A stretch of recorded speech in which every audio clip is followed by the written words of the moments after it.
First of all, I'd like to say go Bears, because that's really important.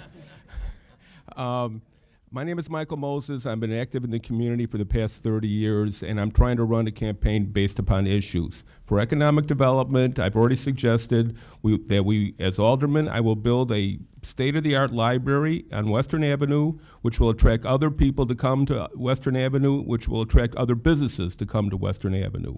I will change the method of the funding of the TIF, that now most of the money goes into the TIF fund. I would have most of the money now go into the general revenue fund and a very small amount in the TIF fund. And then no longer would TIFs last 23 years, but only how long the project would take. If it took 5 years, after 5 years, no more money in the TIF fund, the rest of the money go in the general revenue fund.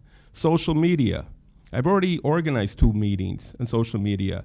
I organized a meeting on Devon with permit parking a couple years ago, and last year I organized a meeting for the new school. Both these meetings were online or on YouTube, so I know how to run a meeting, and I will continue to do that as alderman. I also have a plan to create a 50th Ward app so that everyone will know what meetings are being held in the 50th Ward, whether it's a zoning meeting or what's happening in the city council or a local school council meeting, to keep us all informed. I also have to say we all answered questions on the Tribune website, and we went there last week to get their endorsement. I have to point out a couple issues between myself and some of the other candidates that they themselves wrote. Deborah Silverstein supports the legislation which passed in Springfield, which will substantially raise property taxes. She also wants to bring back video poker in the 50th Ward. I will not support legislation or go to Springfield to support legislation that will raise property taxes.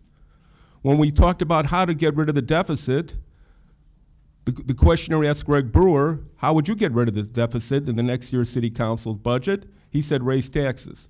The reason I'm bringing this up now is because I want both Deborah and Greg to have the opportunity, if they want, to respond to what I say. It's up to them.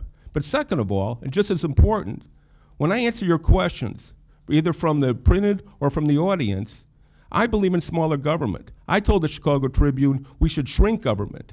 The people that have their Shackman exempt, they probably will not be working under the new mayor's exemption. We have too many middle managers.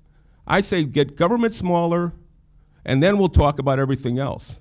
So again, thank you very much for coming. I appreciate your coming, and I'm sure it'll be a very interesting evening. Thank you.